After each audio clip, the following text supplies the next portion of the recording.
హల్లెలూయా, హల్లెలూయా. ప్రభువుకు మహిమ కలుగును గాక.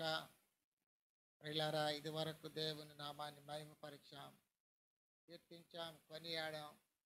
కొద్ది నిమిషాలు దేవుని మాటలను వినడానికి ఆసక్తి కలిగి ఉంటాం. వినుట వలన విశ్వాసం కలుగుతుందని ప్రభు లేఖనం ద్వారా మనకు ఎప్పుడూ తెలియబరుస్తూనే ఉంటున్నారు.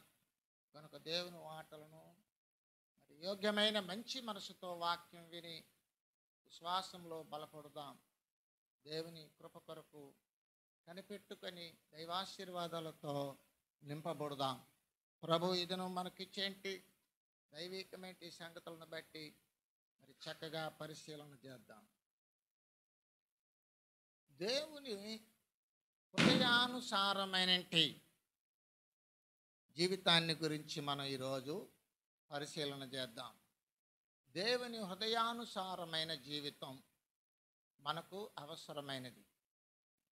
దావీదు దేవుని హృదయానుసారుడైన మనుష్యుడు, దేవుని చిత్తానుసారుడైన మనుష్యుడు, దేవుని మనస్సును ఉద్దేశాలను ఎరిగినటి వ్యక్తి అని చెప్పి పరిశుద్ధ గ్రంథంలో మరి మనకు అనేక మార్లు కనిపించడం చూస్తూ ఉంటున్నాం. కనుక మనము దేవుని హృదయానుసారమైన జీవితం కొరకు నేర్చుకునే ప్రయత్నం చేద్దాం. దేవుని కృప మన యందు ఉంచబడులాగన శ్వాసముతో మరి దేవుని హృదయానుసారమైన జీవితం కొరకు అవసరమైన మంచి లక్షణాలను పరిశీలన చేసి నేర్చుకుందాం. ప్రభువుకు అనుకూలంగా జీవిద్దాం. హృదయానుసారులైన వ్యక్తులకు చాలా మేళ్ళు ఉంటాయి, దేవుని దీవెనలు ఉంటాయి. హల్లెలూయా, హల్లెలూయా. అంచేత దేవుని హృదయానుసారమైన జీవితమును గూర్చి మనము పరిశీలన చేద్దాం. రాజైన దావీదు అనేక కీర్తనలు వ్రాస్తూ దేవుని బట్టి, దేవునిలో ఉన్న గొప్ప మరి ఆధిక్యతను బట్టి, గొప్పతనాన్ని బట్టి వివరిస్తూ తన జీవితంలో కలిగినటి ప్రతి విధమైన మరి లోటుపాట్లన్నిటిని బట్టి, ఇబ్బందులను బట్టి, సమస్యలను బట్టి, దేవుని ద్వారా పొందుకున్న మేళ్ళంతటిని బట్టి కూడా మరి మంచి సాక్ష్యాన్ని మనకు పరిశుద్ధ లేఖనాల ద్వారా అందిస్తూ వస్తున్నారు. దావీదు ఒక మంచి రాజనియు, దావీదు ఒక దేవునికి ఒక ప్రియమైన వ్యక్తి అనియు కూడా మనం పరిశుద్ధ గ్రంథంలో చూస్తుంటున్నాం. మరి మనం కూడా దేవునికి మరి ప్రియమైన వ్యక్తులుగా, దేవుని హృదయానుసారులుగా మనం జీవించడం అనేది మనకు అవసరం. దేవుని ఆశీర్వాదాలతో నింపబడిన దావీదు వంశంలో ప్రభు పుట్టారు. ప్రభు యొక్క వంశంలో మనం పుట్టాం. మనము కూడా దేవునికి ప్రియమైన వ్యక్తులుగా, దేవుని హృదయానుసారమైన జీవితాన్ని కలిగి ఉండడానికి మనము మరి ఇక నేర్చుకోవలసిన వారమైంటున్నాం. ప్రభు చాలామందిని ఏం చేస్తున్నారంటే, మీరు నాకు ప్రియులు ప్రియులు ప్రియులు అని చెప్పడాన్ని మనం పరిశుద్ధ గ్రంథంలో చూస్తుంటున్నాం. మరి అలాంటి ప్రియమైన జీవితం మనలో కూడా ప్రభుకు అనుకూలంగా ఉండాలంటే మనము మరి అలాంటి జీవిత విధానాన్ని నేర్చుకోవాలి. నేర్చుకొని అందులో మనము మరి ఇక కొనసాగగలిగితే మన జీవితాలు ధన్యం, మన వంశం ఆశీర్వదించబడుతుంది. హల్లెలూయా. దావీదు దేవునికి హృదయానుసారమైన జీవితాన్ని కొనసాగించాడు గనుక దావీదు వంశములోంచి మరి ఇక గొప్ప చరిత్రను మనకు మరి సాక్ష్యకరమైన చరిత్రను మనకు అందిస్తూ ఉంటున్నారు. అలాంటి సాక్ష్యకరమైన జీవితం మనలో, మన కుటుంబీకుల్లో కూడా మనము భవిష్యత్తులో చూడాలంటే మనము మొట్టమొదటిగా దేవుని హృదయానుసారమైన జీవితాన్ని కొనసాగించాలి. అట్టి హృదయానుసారమైన జీవితం కొరకు మనము ప్రయత్నిద్దాం. సమూయేలు గ్రంథంలో ఒక మాట చెప్పబడుతుంది. మొదటి సమూయేలు గ్రంథం 13వ అధ్యాయము 14వ వచనములో దావీదును గూర్చినటువంటి ఒక మంచి మాట అక్కడ చూద్దాం, గమనిద్దాం. ప్రియులారా, యెహోవా తన చిత్తానుసారమైన మనస్సు గల ఒకని కనుగొని ఉన్నాను, దాన్ని పోతివి కనుక. హల్లెలూయా. దేవుడు తన చిత్తానుసారమైన ఒక మనిషిని కనుగొన్నాడంట. ఈ మాట సౌలు యొక్క చెవులో పడేటట్టుగా సౌలు వినేటట్టుగా మాట చెప్తున్నాడు. నేను నా చిత్తానుసారమైన మనుషుని నేను కనుగొన్నాను. హల్లెలూయా. బాగా గమనించాలి. ఈ వాక్యంలో నుంచి ఒక విషయాన్ని మనం గుర్తించాలి. దేవుడు ప్రతి వారిని చూస్తూ ఉంటాడు. వాళ్ళ హృదయాలను, వారి మార్గాలను, వారి తలంపులను ఆయన కనుగొంటూ ఉంటాడు, చూస్తూ ఉంటాడు. ఎవరు ఆయనకి ఇష్టమైన వ్యక్తులు, ఎవరు ఆయనకి ప్రియంగా నడుచుకుంటున్నారు, ఎవరు ఆయన హృదయానుసారమైన జీవితాన్ని నేర్చుకొని కొనసాగిస్తున్నారో అటు వాళ్ళను ఆయన పరిశీలన చేస్తుంటాడు, చూస్తూ ఉంటాడు. నన్ను చూస్తూ ఉంటాడు, నిన్ను చూస్తూ ఉంటాడు, అందరినీ చూస్తూ ఉంటాడు, అందరి మీద దృష్టి పెడుతూ ఉంటాడు. అందరూ కూడా ఆయనకి ప్రియమైన వ్యక్తులుగా ఉండాలి. చూడండి ప్రియులారా, కీర్తనలోనే మనము ఒక వాక్యాన్ని మనం చూద్దాం. గమనించండి, 33వ అధ్యాయము 33:13 చదువుదాం.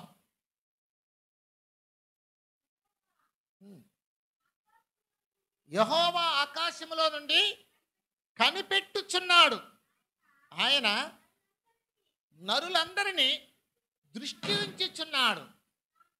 తామున్న నివాస స్థలములో నుండి భూలోక నివాసులందరి వైపు చూచుచున్నాడు. హల్లెలూయా, హల్లెలూయా. దేవుని ఇష్టానుసారమైన జీవితము, దేవుని హృదయానుసారమైన జీవితమును ఎవరు కలిగి ఉన్నారో అని ఆయన పరిశుద్ధమైన పరలోకము నుంచి, తానున్న స్థలములో నుంచి భూనివాసులందరి మీద కనిపెట్టి చూస్తూ ఉన్నాడు, పరిశీలన చేస్తున్నాడు. ప్రియమైన దేవుని బిడ్డ, నీవు క్రైస్తవుడిగా, దేవుని బిడ్డవుగా నీవు మరి జీవించడానికి నీవు సిద్ధ మనసు కలిగావు. నువ్వు ఒప్పుకొని ప్రభువులోకి వచ్చావు. బలవంతం ఎవరు నిన్ను చేయలేదు కదా. నీవే ఇష్టపడి ప్రభువులో జీవించాలని నేను క్రైస్తవుడను, క్రైస్తవురాలను అని చెప్పుకున్నావు కాబట్టి, నీవే దేవుని ఎరిగి జీవించాలనుకున్నావు కాబట్టి, నీవు దేవునికి ఇష్టానుసారమైన జీవితాన్ని కొనసాగించవలసిన అవసరం. అట్లయిన ఎడల ప్రభు నిన్ను దీవిస్తాడు, ప్రభు నిన్ను జ్ఞాపకంలో చేసుకుంటాడు. ఆయన నిన్ను ఓ దీపంగా వెలిగించి నిన్ను అందరి ముందు ఉంచుతాడు. ఈ సాక్ష్యం ప్రభు వాక్యంలో దావీదు ద్వారా మనకు చెప్పబడు. ఆయన అంటాడు, నా చీకటిని వెలుగుగా చేశాడు నా దేవుడు. చీకటికరమైన జీవితంలో నుంచి నిన్ను ఆశ్చర్యకరమైన వెలుగులో జీవించడానికి పిలిచాడు నిన్ను దేవుడు. అందుచేత దేవుని యొక్క సత్యం ఏమిటో, దేవుని హృదయానుసారమైన జీవితం ఏంటో నీవు పరిశీలన చేసి జీవించవలసిన తరుణం, సమయం ఇది. భూమి మీద నీవు బ్రతుకున్న కారణం నీ ఇష్టం ప్రకారంగా బ్రతకడానికి ప్రభు నిన్ను ఎన్నుకోలే. ఆయనకి అనుకూలంగా, ఆయనకి ఇష్టంగా బ్రతికి దేవుని రాజ్యంలో చేరడానికి నిన్ను ఎన్నుకున్నాడు. నీ పూర్వపు జీవితాన్ని గురించి ఆయన ఆలోచన చేయడంలా. నువ్వు పాపివే, నువ్వు పాపములోనే ఉన్నావు, అయినప్పటికీ నిన్ను పరిశుద్ధపరచి ఆయన హృదయానుసారమైన జీవితాన్ని నువ్వు కలిగి ఉండాలని నీకు ఒక పరిచర్యలో, ఒక సంఘంలో, దేవుని సేవకుల దగ్గర వాక్యం నేర్చుకొని జీవించడానికి నిన్ను పిలిచాడు. అందుచేత ఆ జీవితాన్ని నువ్వు కొనసాగించాలి. అలా కొనసాగించినట్టే ఆ యొక్క పరిశుద్ధ గ్రంథములో దైవజనులను చూచి వాళ్ళ దగ్గర నుండి మంచి గుణగణాలను మనం నేర్చుకొని బ్రతకాలి. ఎవరి కోసమో చేయవలసిన అవసరం లేదో, నీ కొరకే చేయాలి. నీవే దేవునికి ఇష్టంగా బ్రతకడానికి, నీవే దేవుని రాజ్యం చేరడానికి, నీవే దేవుని ఆశీర్వాదాలు పొందుకోవడానికి, నీవు నీ కుటుంబీకులకు రాబోతున్నట్టు తరమ వారికి నువ్వు ఒక దీపముగా ఉండడానికి, నువ్వు హృదయానుసారమైన దేవుని హృదయానుసారమైన జీవితాన్ని నువ్వు పరిశీలన చేసి నేర్చుకొని కొనసాగించాలి. భూమి మీద నీకు అనేక నష్టాలు కలగవచ్చు, భూమి మీద అనేకమైన వ్యాధులు కలగవచ్చు, భూమి మీద అనేకమైన కొరతలు కూడా ఉండొచ్చు. ఇవన్నీ కూడా క్షణికమైనటివే, ఇవన్నీ కొన్ని దినాలకు మాత్రమే. తదనంతరం నీ భవిష్యత్తు, నీ పౌరస్థితి నీ యొక్క దేవుని యొక్క నిత్య నివాసంలో ఉందన్న విషయాన్ని నువ్వు గుర్తుంచుకోవాలి.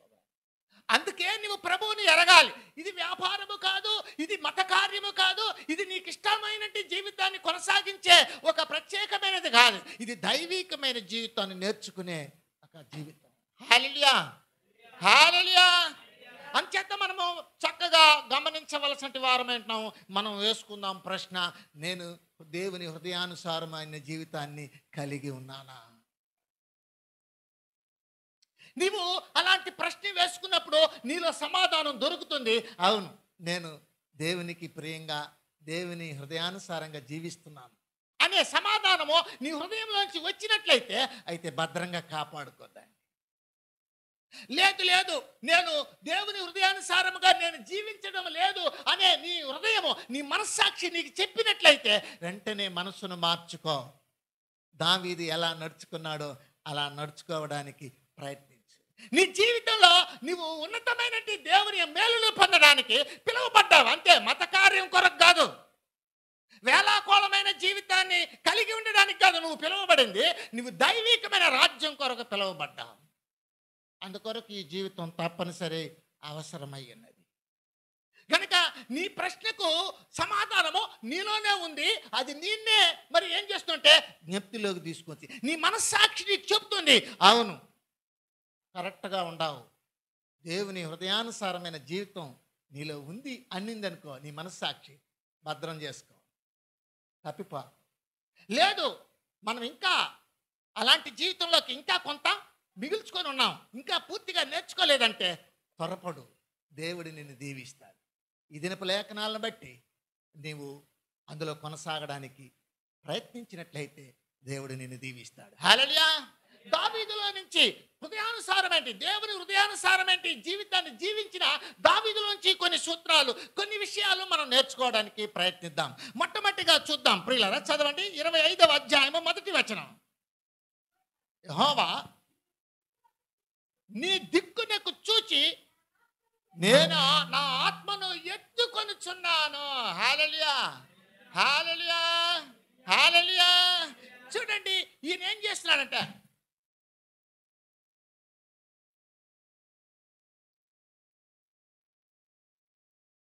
వాష్ చేసుకొని రాబో, బాగుంటాయి, ఫ్రెష్గా ఉంటాయి. నేను ఇక్కడ ఇంత అట్ట గట్టిగా అరుస్తుంటే దెయ్యం వస్తున్నారు, దెయ్యం.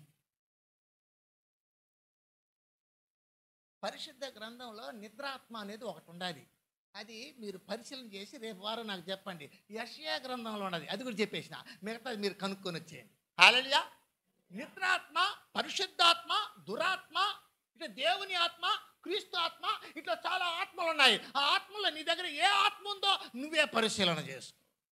నేను ఏదైనా చెప్పాను అనుక ఆ దావీదుకి బాధకరంగా ఉంటుంది. ఎందుకు వచ్చింది నేను చెప్పను, పరిశుద్ధ గ్రంథంలో చూసుకో, నీకు సమాధానము దొరుకుతుంది.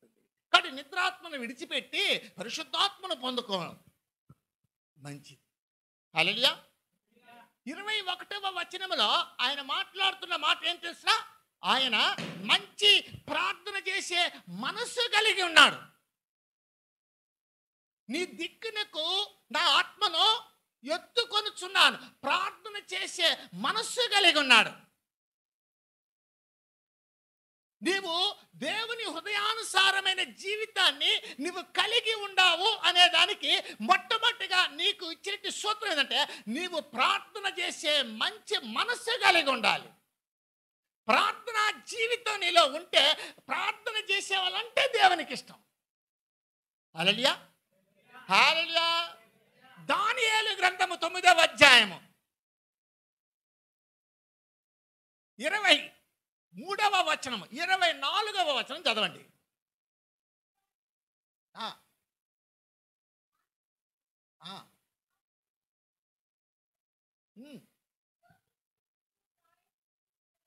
చేయటకుడు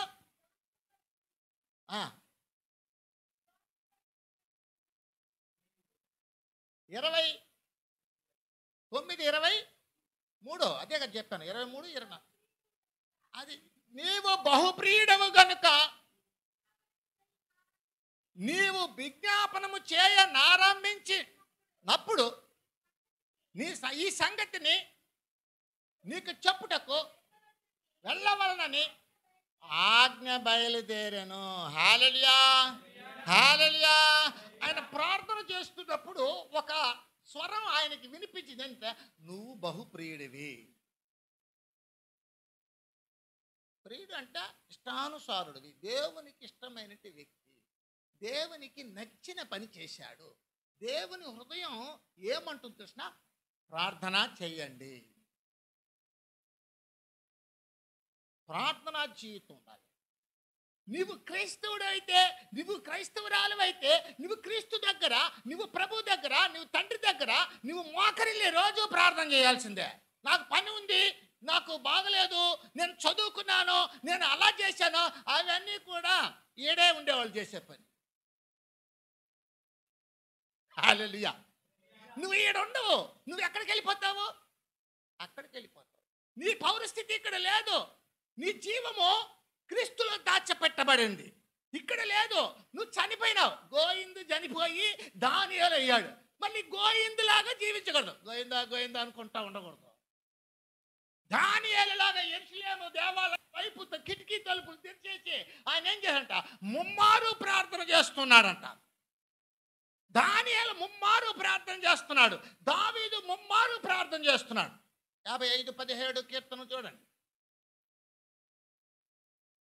అక్కడ లేదు, ఇక్కడ బైబిల్లో ఉంటాయి. చూడు.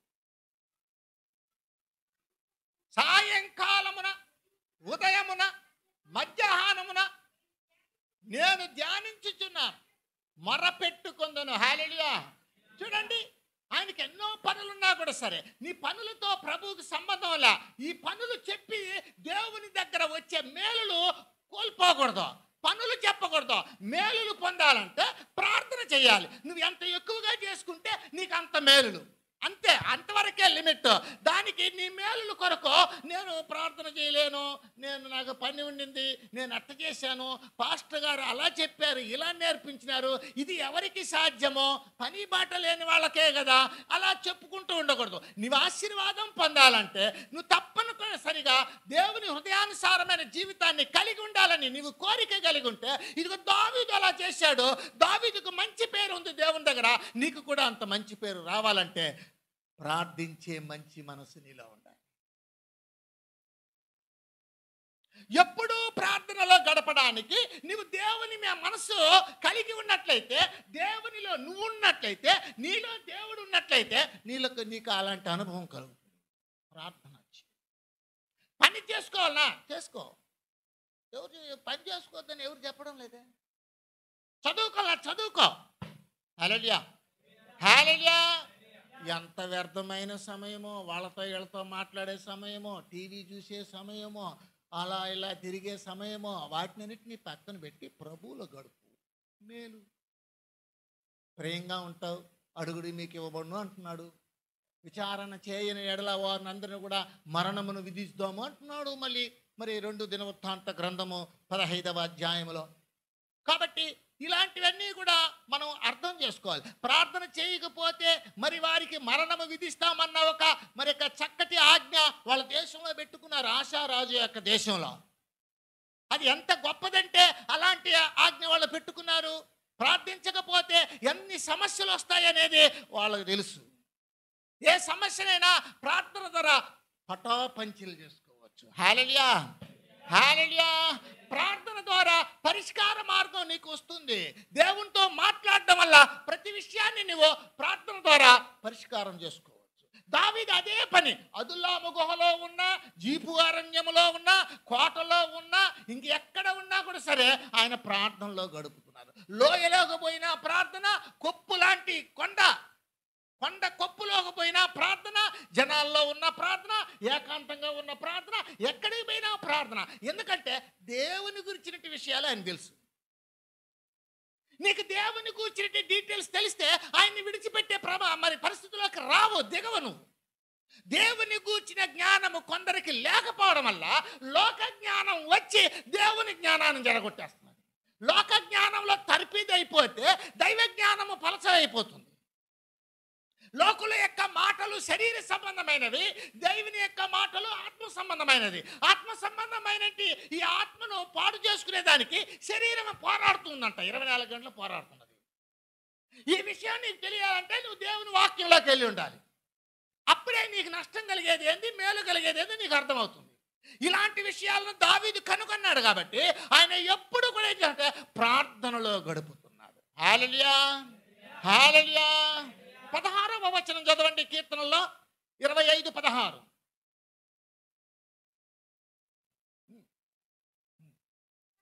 ఏకాకిని బాధపడువాడను నన్ను కరుణింపము. హల్లెలూయా. ఏకాకిగా ఉన్నాడంట. పాపం ఎంత కష్టంలో మాట్లాడుతున్నాడు చూడండి.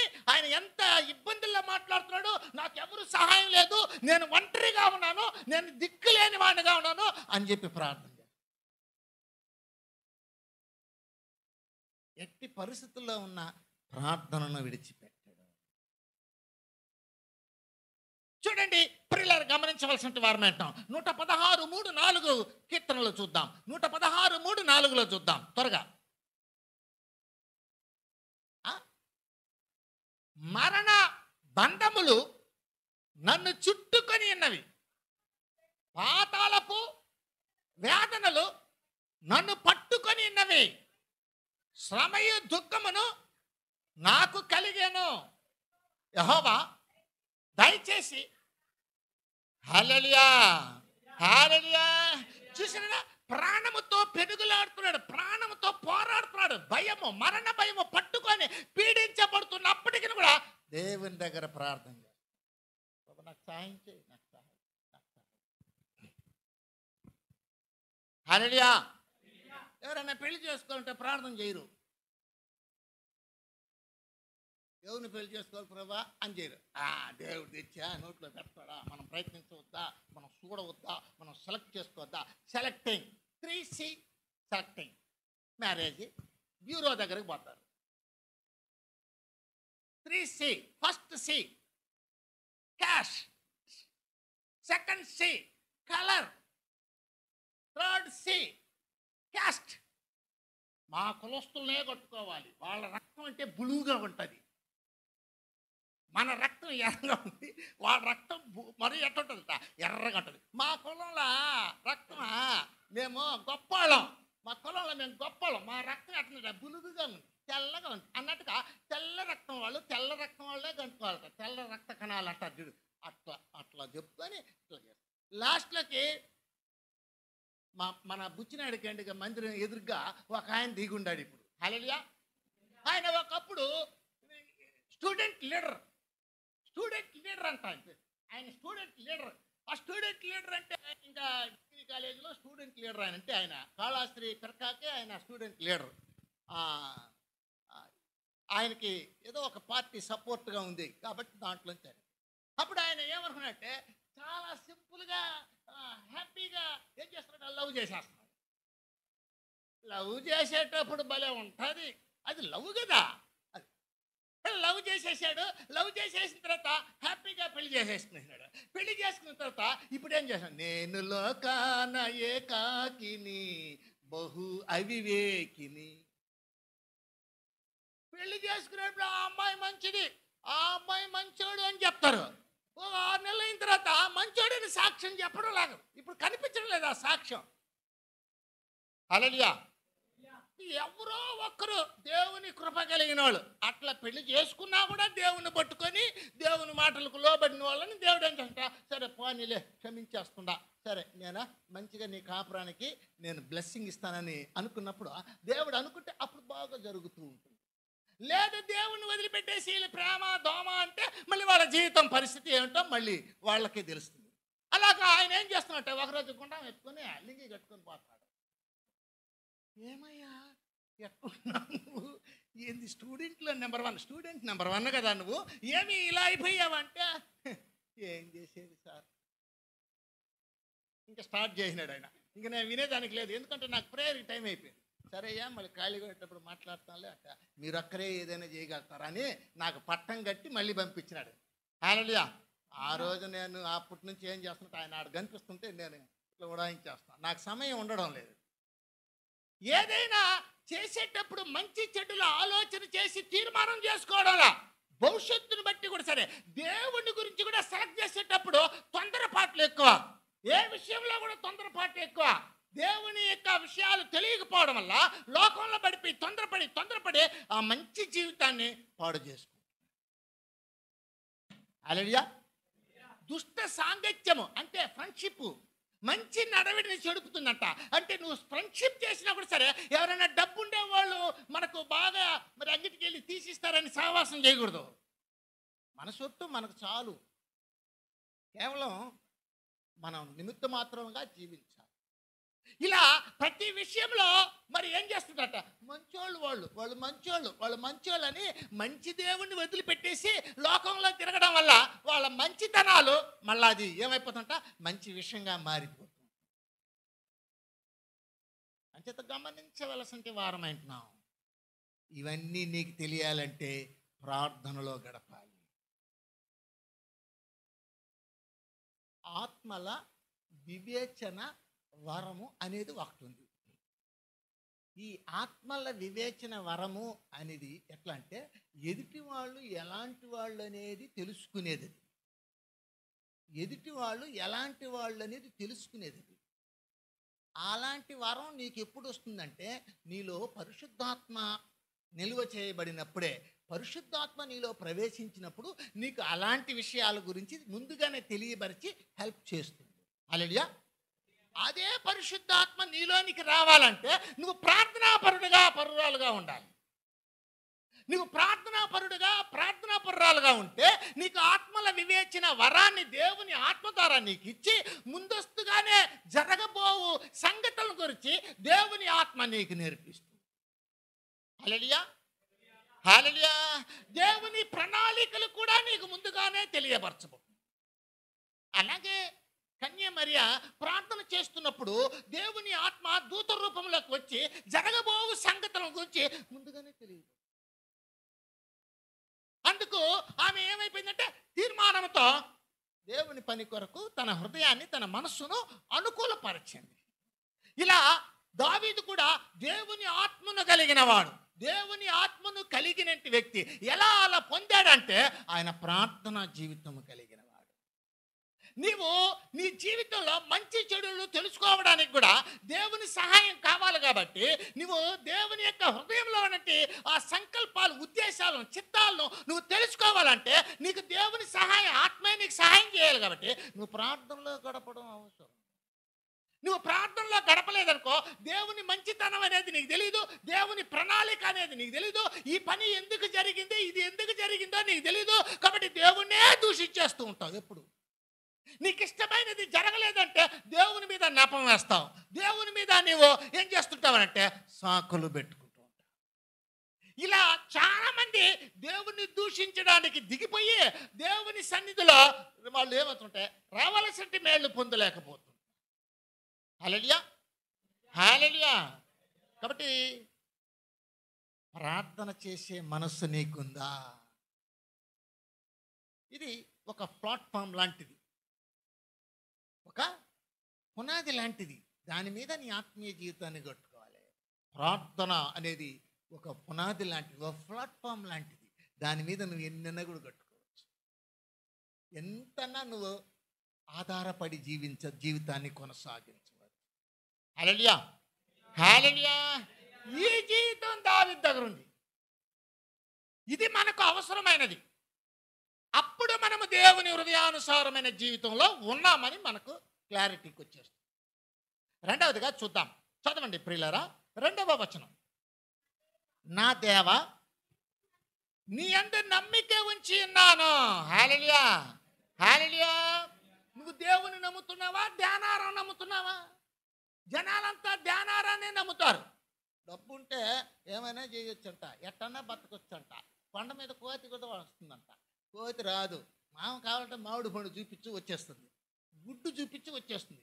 డబ్బు కట్ట చూపిస్తే రాదు కోతి. మనం అనుకుంటామట, అదొక సామెతగా చెప్పుకుంటూ ఉంటాం. సరే, దానికి తెలిసి ఆహారం ఏదో, ఆహారం కాందేదో తెలుసు. ఆహారం కొరకన్నా కూడా అది దిగి వస్తుంది, కానీ ఆహారం కాని దాని కొరకు రాదు అది. అయితే నేటి దినాల్లో చాలా మంది ఏం చేస్తున్నారంటే దేవుని మీద నమ్మకాన్ని విడిచిపెట్టుతున్నారు. కష్టం వస్తే దేవుని మీద నమ్మకం సడలిపోతుంది, సంతోషం ఉంటే దేవుని మీద నమ్మకం సడలిపోతుంది.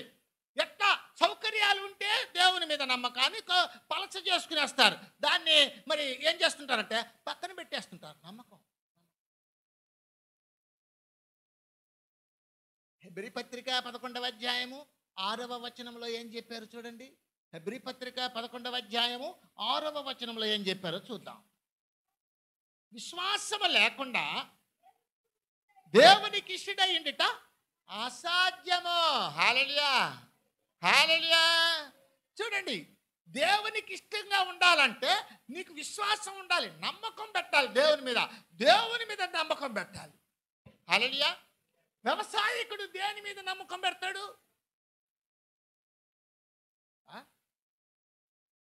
చెప్పండి, నిజం చెప్పండి. వ్యవసాయకుడు భూమిని నమ్ముతాడు కాబట్టి విత్తనాలన్నీ ఎత్తుకొని వేసేసి అది తిరిగి వస్తుందా రాదా ఈయన చూడబోయేదిలే అని నమ్మకం. భూమిని నమ్ముకున్నాడు చెడిపోడు అని కూడా ఇంకొక సామెత చెప్తాడు. ఇప్పుడు విత్తనాలు వేసినారనుకో, నారు నాటినారనుకోండి, అప్పులోడు వస్తే ఏం చెప్తారంట, 3 నెలలు ఆగు, నీ అప్పు ఎంతో తీర్చేస్తాను పో. ఏమి నమ్మకం? పైరు వస్తుందన్న నమ్మకం. వ్యవసాయకుడు భూమిని నమ్ముకుంటాడు. నువ్వు ఆత్మీయ వ్యవసాయాన్ని చేస్తున్నావు. దేవుడు నిన్ను పుట్టించాడు. ఈ భూమి మీద నువ్వు మంచి జీవితం అనే వ్యవసాయాన్ని కలిగి ఉండాలి. రాళ్ళు రప్పలు ముళ్ళు తుప్పులు అన్నీ వేరే వేసేసి ఈ మునుపు ఇంతకుముందు ఎప్పుడు దున్నని భూములను దున్నండి. ప్రేమ అనబడే విత్తనాలు చల్లండి. దేవుని వాక్యమును చల్లుకోండి. మీ హృదయం అనే భూమిలో దేవుని వాక్యం అనేటి విత్తనాలను చల్లి అందులో నుంచి మొలిచే మంచి క్రియలు అనబడే ఫలాలు మీరు పొందుకోండి. మీ జీవితం ఆశీర్వాదకరంగా ఉంటుంది అని చెప్తుంటున్నాడు. అందుచేత నమ్మకము దేవుని మీద ఉంచాలి. హల్లెలూయా. జనాల మీద నమ్మకం ఉంచబాకు. మీ బంధువులైనా మీ స్నేహితులైనా ఎవరైనా కూడా సరే, ప్రతి ఒక్క వ్యక్తి మనుషుల మీద నమ్మకం పెట్టుకోకూడదని ఇదే దావీదు 118వ కీర్తనలో మరి మాట్లాడుతున్నాడు. చూద్దాం ప్రియులారా.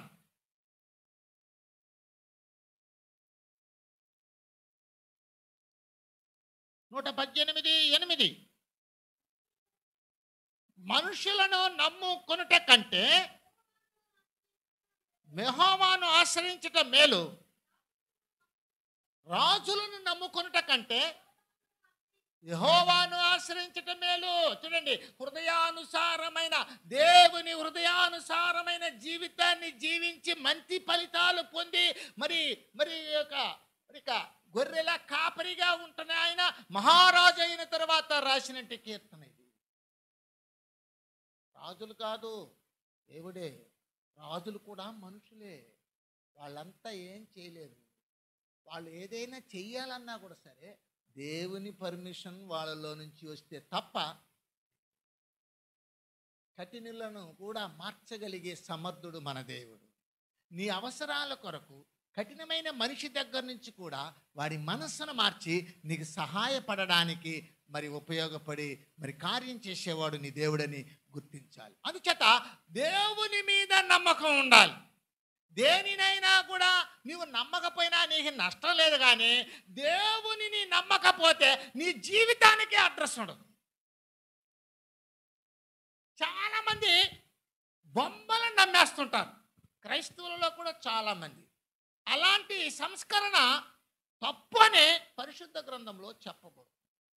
నువ్వు దేవుని మీద నమ్మకం పెట్టాలి. హల్లెలూయా, హల్లెలూయా. చూడండి, అపోస్తుల కార్యము 17వ అధ్యాయము 28, 29 వచనాల్లో చెబుతున్నాడు పౌలు గారు. ఏం చెప్తున్నారు చూద్దాం. మనము ఆయన యందు బ్రతుకుచున్నాం, చలించుచున్నాం, ఉనికి కలిగి ఉన్నాం. అటువలే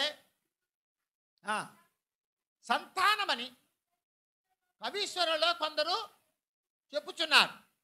కాబట్టి మనము ఇండి మనుషుల చమత్కార కల్పనల వలన మల్చబడిన బంగారమునైనను వెండినైనను రాతినైనను దేవత్వము పోలి ఉన్నదని తలంచరాదు. హల్లెలూయా, హల్లెలూయా. దేవత్వము, దేవుడు దీంట్లో ఉంటాడు, దాంట్లో ఉంటాడు, దీంట్లో ఉంటాడు. దేంట్లో అంటే దాంట్లో దేవుడు ఉండడు. దేవుడు అంటాడు, నా కుమారుడా నీ హృదయము నాకిమ్ము. చూసారా, నువ్వు బొమ్మ చేసి పెట్టుకొని ఇది దేవుడు, దేవుడు ఇలా వచ్చినాడు, దేవుడు దీంట్లో పోయినాడు, అవన్నీ ప్రభు చెప్పడం లేదు. నువ్వు దేవుని మీద నమ్మకం ఉంచాలి. నువ్వు దేవుని మీద ఉంచాలి, మనుషుల మీద కాదు. ధ్యానారమైన డబ్బు మీద కాదు, ఇంకా బొమ్మలు చేసి పెట్టుకొని కానీ ఇదే దేవుడు అని చెప్పేది కాదు. అవన్నీ నువ్వు చెప్పుకుంటున్నావంటే నీ విశ్వాసం, నీ నమ్మకం సడలిపోయింది, పక్కకి వెళ్ళిపోయింది. అప్పుడు దేవుని హృదయానుసారమైన జీవితం నీ దగ్గర లేదు. ఆయన మనసును ఏమి కోరుకుంటున్నాడో, ఈ దేనిని చెప్పాడో అదే ఆయన మనసులో ఉండే దైవ చిత్తమే ఈ పరిశుద్ధ గ్రంథం.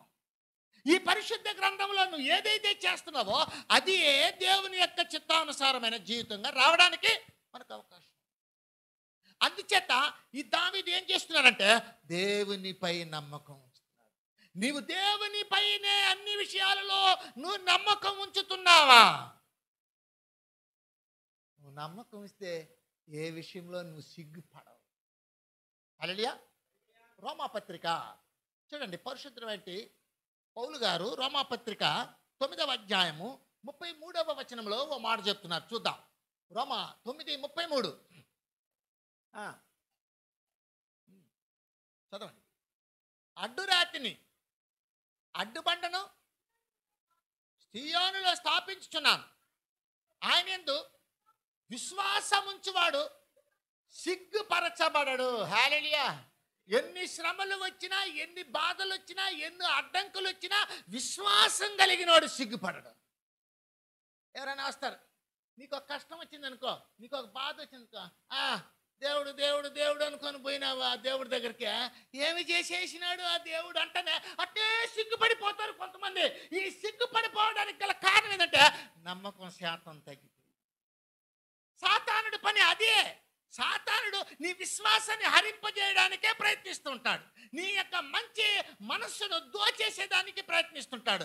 అది ఆ సాతానుడు కూడా మనుషుల్లో నుంచే ప్రయత్నిస్తాడు. అయితే నువ్వు నమ్మగలిగినట్లయితే, నిజముగా నువ్వు నమ్మినట్లయితే నువ్వు సిగ్గుపడవు. ఏ విషయంలో నువ్వు సిగ్గుపడవు. ఏ విషయంలో నీకు అవసరమైన వారి దొరకకపోయినా కూడా సరే నువ్వు సిగ్గుపడవు. హల్లెలూయా. హల్లెలూయా. శద్రకు, మేషకు, అబేద్నెగోలను తీసుకొని వెళ్ళి బొమ్మలను వాళ్ళు బొమ్మ మీద నమ్మకం పెట్టలేదు, వాళ్ళు దేవుని మీదే నమ్మకం పెట్టారు. వాళ్ళని అగ్నిగుండంలో వేసేసినప్పుడు సరే వాళ్ళు మీరు వేసేయండి కానీ మీ బొమ్మను మేము మొక్కమని చెప్పి వాళ్ళు అగ్నిలోకి వెళ్ళిపోయారు. అయితే వాళ్ళు కాపాడబడ్డారు. వాళ్ళు నమ్ముకున్న దేవుడు వాళ్ళని కాపాడాడు. నువ్వు నమ్ముకునేది కూడా ఆ దేవుడే. నమ్మకాన్ని పక్కన పెట్టకూడదు. దావీదు తన నమ్మకాన్ని రుజువుపరుచుకున్నాడు. యాకోబు అంటున్నాడు, విశ్వాసాన్ని క్రియల రూపంలో రుజువుపరుచుకోండి. విశ్వాసాన్ని క్రియల రూపంలో నువ్వు రుజువుపరుచుకోవాలి. ఆయన చూస్తున్నాడు కదా పైనుంచే, నా హృదయానుసారమైన వ్యక్తులు ఎవరు అని ఆయన చూస్తున్నాడు కదా. పరలోకంలో నుండి, తానున్న స్థలంలో నుంచి భూమి మీద ఉన్న మనుషులందరినీ పరిశీలన చేస్తున్నాడు కదా. అలాంటి పరిశీలనలో నువ్వు తప్పుదారుడుగా, తప్పు వ్యక్తిగా నువ్వు కనపరచబడ్డావనుకో, నీ నమ్మకం సడలిపోయింది అనేది ఆయన దృష్టిలో పడింది అనుకో, నీకు ఎట్లా వస్తుంది దీవెన? నీకు వస్తుందా? నీ బిడ్డలకు వస్తుందా? చెప్పు. నువ్వు దేవుని రాజ్యం వెళ్ళగలుగుతావా? నువ్వు నమ్మకమైన వ్యక్తివేనా? నువ్వు బాప్తీసం తీసుకున్నావు, మంచిదే. నువ్వు బల్ల తీసుకుంటావు, మంచిదే. మరి దేవుని సన్నిధికి వెళ్తున్నావు, మంచిదే. అయితే విశ్వాసం నీలో నిలకడగా ఉందా?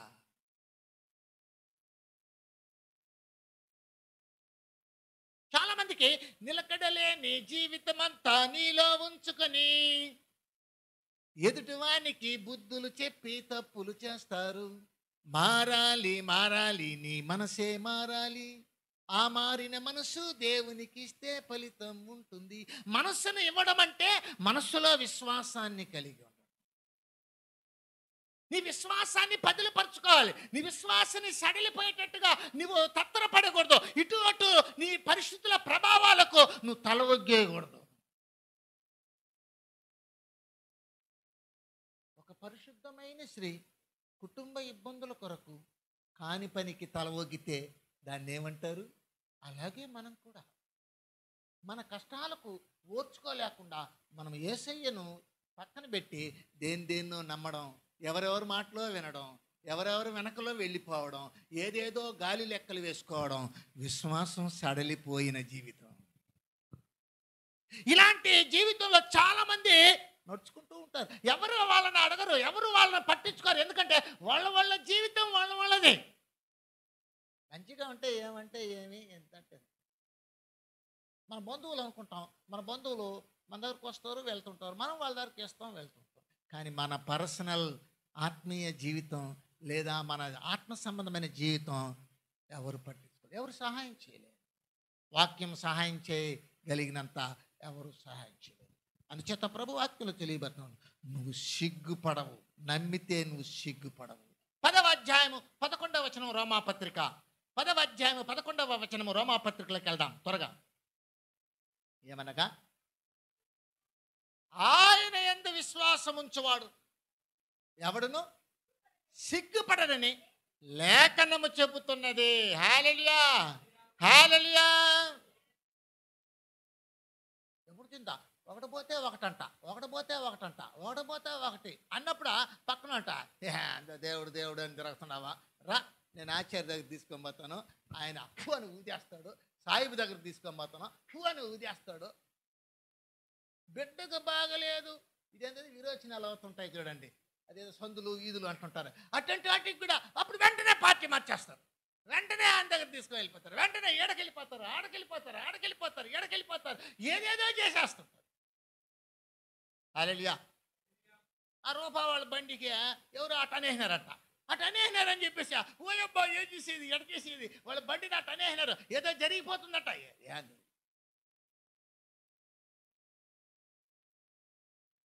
బలమైన దేవుడు నీ తోడుండగా భయమేలవో మనసా, విడువనని చెప్పిన ప్రభు నీకుండగా వెరువకు మనసా. దేవుడు నీతో ఉండాలే గానే, దేవుడిని నువ్వు సంపాదించుకోవాలే గానే నిన్ను ఎవరు ఓడించగలుగుతారు? ఆయన నీ ముందు నిలబడి ఉన్నాడు, ఆయనను ఓడించి నిన్ను ఓడించడాన్ని అది అయ్యే పనే. అంత నమ్మకం నీలో ఉంటేనే నువ్వు దేవుని హృదయానుసారుడుగా నిలబడగలుగుతావు. చచ్చిపోయినా కూడా సరే, ఆయన చంపితేనే చచ్చిపోతాం, లేకపోతే మనం ఎందుకు చచ్చిపోతాం? ఇంకోళ్ళు వచ్చి చంపేస్తే అంత తేలిక ఉండదు మన ప్రాణం. అంత తేలిక ఆయన ప్రాణం పెట్టినవాడు అంత తేలిక వచ్చినోడంతా చంపేసేదానికి. ఎవరంటే వాళ్ళు నీ మీద చేతబడి చేసేస్తే, అది చేసేస్తే, ఇది చేస్తే నువ్వు చచ్చిపోయేదానికి యేసయ్య ప్రాణం పెట్టాడా? యేసయ్య ప్రాణం విలువ అంతా. ఆయన నిన్ను రక్షించడానికి ప్రాణం పెట్టాడు, ఆయన చచ్చిపోయినాడు నీకు బదులు. నీకు ఏమీ జరగదు, అయితే నువ్వు నమ్మకం ఆయన మీద ఉంచాలి. హల్లెలూయా. నీ కుటుంబంలో ఎన్ని సమస్యలు, నీ భర్త విషయంలో, నీ భార్య విషయంలో, నీ బిడ్డల విషయంలో, ఎవరి విషయంలో ఎన్ని ఉన్నా కూడా సరే, దేవుని దగ్గర చెప్పుకుంటూ ఉండు, దేవుని మీద నమ్మకం ఉంచు. ఒకరోజు నువ్వు మంచి ఫలితాలు చూస్తావు. హల్లెలూయా. నువ్వు పార్టీ మార్చేసి మనసులో నుంచి దేవుణ్ణి పక్కన పెట్టేసి దేన్ని వెతికినావనుకో, అప్పటికప్పటికే సిగ్గుపడిపోతావు. ఒక వ్యక్తి మాట చెప్పేశాడు అనుకో, అంతే నీ హృదయం నిరసించు. ఒక మాట బలపరుస్తుంది, ఒక మాట బలహీనపరుస్తుంది. మాటలో అంత శక్తి ఉంది. హల్లెలూయా. ఒక ఆయన వస్తాడు, లోన్ వచ్చేసిందయ్యా పిలుప వచ్చాయి అంటే అప్పుడే చంపేస్తాను నిన్ను అనుకో. అమ్మ వాడి ఊరికే నేనేం చేసినాను, వాడిని నేనేం చేశాను, నన్ను ఎందుకు చంపుతామన్నాడు, ఇది ఎందుకు ఈ తలకాయ నొప్పి వచ్చిందా, కొంచెం దానికన్నా ఉన్నాను అట్ట భయం భయం. ఆ మాటే ఈ మాటకి ఎంత సంతోషం, ఆ మాటకి ఎంత సంతోషం. అయితే నువ్వు అనుకోవాలి, ఏం చేసుకోవాలి, నీకు విశ్వాసం ఉండాలి. నా దేవుడు నాతో ఉండగా నాకు విరోధి ఎవరు? రోమాపత్రిక 8వ అధ్యాయము 34వ వచనంలో 31వ వచనం చదవండి. ఇట్లుండగా ఏమందము, దేవుడు మన పక్షం ఉండగా మనకు విరోధి ఎవరు? చాలు చాలు. దేవుడు మన పక్షంలో ఉంటే, మనకు ముందుగా ఉంటే మనల్ని ఎవరు వచ్చి ఏం చేయగలుగుతారు? ఏం చేయలేరు. వాళ్ళ మాటలంతా వినబాకు, నీ నమ్మకాన్ని కోల్పోకు. దేవుడు ఆయన హృదయానుసారమైన వ్యక్తిగా జీవించడానికి నిన్ను పిలిచాడు. దావీదు అలాంటి నమ్మకంతో ఉన్నాడు. ఒక పక్క ఫిలిష్తీయులు, ఒక పక్క మరి అమోరీలు, ఒక పక్క సౌలు, మరొక పక్క అబ్షాలోను కుమారుడు. నలుగురు 4 పక్కల ఆయన అటాక్ చేస్తున్న నమ్మకమైన వ్యక్తులా ఉంటున్నాడు. హల్లెలూయా, హల్లెలూయా. ఎవరినో నమ్ముకొని తుపాయికి అమ్మేయకు. ఎవరినో నమ్ముకునేసి నీకు ఇచ్చినట్టు విశ్వాసం అనే తుపాయికి అమ్ముకోకు. ఆ విశ్వాసం అనే తుపాయికే నీ ప్రాణ రక్షణ. జనాలు అనుకుంటారు తుపాయికి చేతులు అనుకో చేస్తా, చూస్తూ అంటుంటారు. అంటే ఆ తుపాకీ వాళ్ళ చేతిలో ఉంది కాబట్టి వాళ్ళకి అట్లా నీకు తుపాకీ అవసరం లేదు, నీకు విశ్వాసమే తుపాకీ. హల్లెలూయా. నీ విశ్వాసమునే నువ్వు పణంగా పెట్టి బ్రతకాలి. అలా బ్రతుకు, నిన్నెవ్వరు ఏం చేయలేరు. నీ ముందు ప్రభు ఉన్నాడు. ఎందుకంటే ఆ తుపాకీ ఎవరు తెలిసిన, విశ్వాసమునకు కర్తయు దానిని కొనసాగించేవాడైన యేసు. ఆయనే నీ తుపాకీ, ఆయన మీదనే నమ్మకం ఉంచాలి. ఆయన ఏమైనా చేయగలుగుతాడు. ఆయనకు అసాధ్యమైనది ఏది లేదని పరిశుద్ధ గ్రంథంలో చెప్పబడింది. గనుక దేవుని హృదయానుసారమైన వ్యక్తిగా నువ్వు జీవించాలి. అందుకే పిలిచింది. అందులో నీవు చేయవలసిన పని అంటే ప్రార్థన చేసే మనస్సు, దేవుని మీద విశ్వాసం ఉంచవలసిన మరి హృదయం. నీ హృదయంలో దేవుని మీద పరిపూర్ణమైన విశ్వాసం కలిగి ఉండడానికి సిద్ధపడాలి. నీకు విశ్వాసం ఉంటే నువ్వెప్పుడు సిగ్గుపడవు. వెళ్దాం, మూడవదిగా చూద్దాం. 4వ వచనం, 25 కీర్తన 4వ వచనం.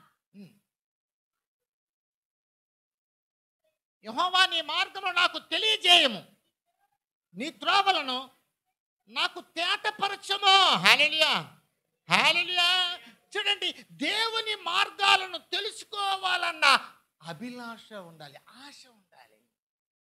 దేవుని మార్గాన్ని తెలుసుకోవాలన్న ఆశ నీలో ఉండాలి.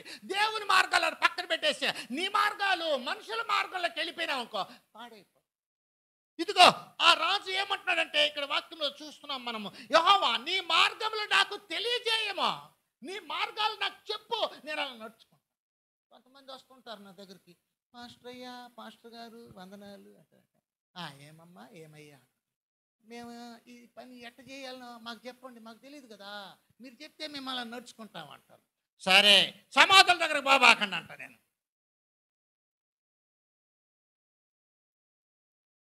అదేం చేస్తారు, ఎప్పుడు పోయి ఇచ్చేసి ఉంటారు. ఏమంటే మన వాళ్ళు వద్దండి, పోవాలి అన్నారు. సమాధుల్లో ఏముండదు, పాపం వాళ్ళు చనిపోయినారు, వాళ్ళ ఆత్మ దేవుని దగ్గరికి వెళ్ళిపోయింది. మనం కూడా ఆడికి వెళ్ళిపోతాం, ఆడ కలుసుకుంటాం. Will made the heaven. అక్కడ పోతావు, నువ్వు అక్కడికి పోయి కలుసుకుంటావు, అక్కడ పోయి దేవునిలో క్రీస్తులో కలుసుకుంటావు.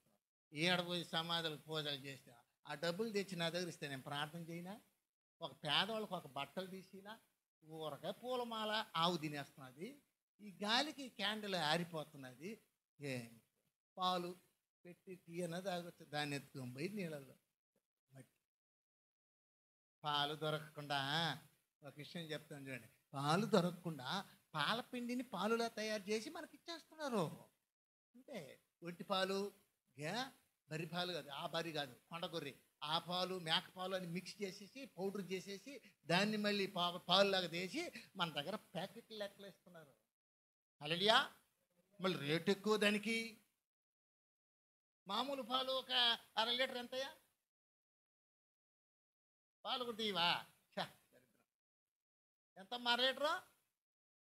మామూలు పాలు 20 రూపాయలేమో, ప్యాకెట్ పాలు తీసిన అనుకో 1/2 లీటర్ ఎంత? 30, 40. వాళ్ళ ఇష్టం, ఎంత వేసుకుంటే అంత. దాన్ని తెచ్చి స్టైల్గా తాగుతాం.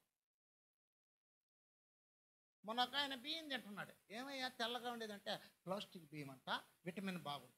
ప్లాస్టిక్ నవ్వులేమే, మళ్ళీ బియ్యంగా ఎందుకు చేసుకోవాలి? దాన్ని నవ్వులే. ఒక ఆయన ఇనుము నవ్వులుకుంటా ఉన్నాడట. ఏమంటే మళ్ళీ టేస్ట్గా ఉండదని. అట్లా ప్లాస్టిక్ నవ్వులేయే, ప్లాస్టిక్ బియ్యం అంట. హల్లెలూయా. ఇట్లా చెప్పేస్తుంటారు, ఇది నవ్వులేయి, అది నవ్వులేయండి, బాగుంటారని. మన మీద కోపం ఉంటుంది వాళ్ళకి. అప్పుడు ఇలాంటి సలహాలు ఇచ్చేస్తారు. గమనించాలి, దేవుని మార్గాలను తెలుసుకోవాలన్న అభిలాష, ఆశ నీలో ఉండాలి.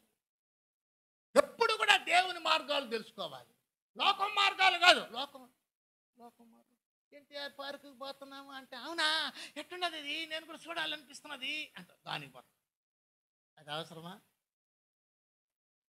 కోడూరు పోవాలన్నా మొక్కడానికి ఏడ పెట్టుకుని చర్చిని వదిలిపెట్టేసా, ఆడకపోతే గోషిలో పాపం పెట్టుకొని కాశీకి పోయినాడంట. ఆడకపోయి నీళ్ళల్లో అలిమినా దాంట్లో ఉండే మురిగిపోలేదంట. అలాగా అక్కడికి పోయి పాపం ఏడబెట్టుకొని ఆడకపోతే ఆ రాజేష్ ఏమైపోయినాడు? బెల్లంపల్లికి పోయినాడు. ఏం పల్లె అది? ఆడో ఉందంట బెల్లంపల్లి. ఆడ పోయినారు. మా బ్రదర్ ఒక ఆయన ఉండాడులే, ఆయన పెంతుకొస్తే చర్చికి పోతాడు. ఆయన ఆడకు పోయినాడు, అప్పటి నుంచి పెంతుకొస్తే అయిపోయినాడు ఆయన. ఆడున్నాడు పెంతుకొస్తే చర్చిలో ఉన్నాడో ఏమో తెలియదు నాకు. నీ మనస్సు, నీ మార్గం మారలేదు, నీకు ప్రార్థన రాదు, నీకు విశ్వాసం లేదు, నీ మార్గాలు తప్పుడు మార్గాలు ఎంచుకున్నావు, మరి నువ్వు ఎలా దేవునికి ప్రియంగా ఉంటావు? మారాలి. నీ మనస్సును మార్చుకొని నీ మార్గాన్ని మార్చుకోవాలి. దావీదు చూడండి ఎలా చెప్తున్నాడో, 139:24.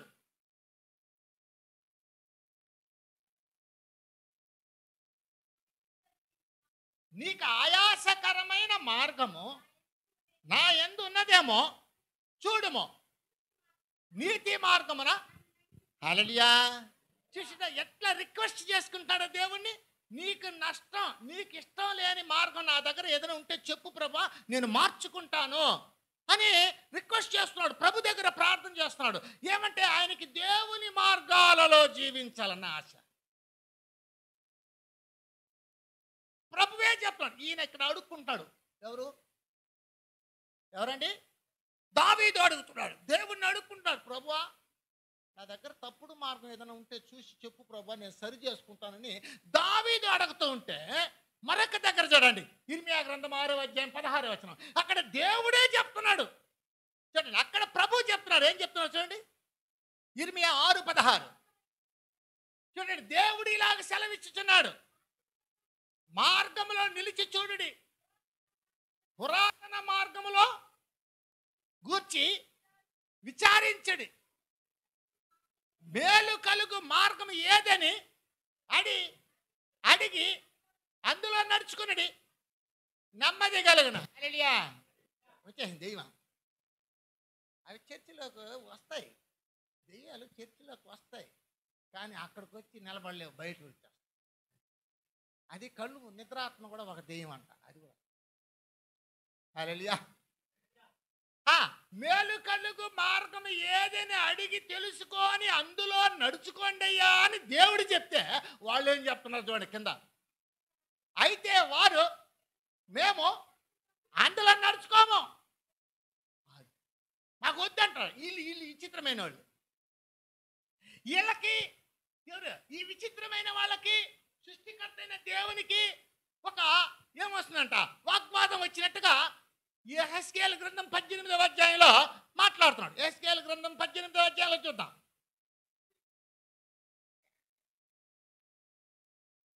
యెహెజ్కేలు 18వ అధ్యాయము 29వ వచనం.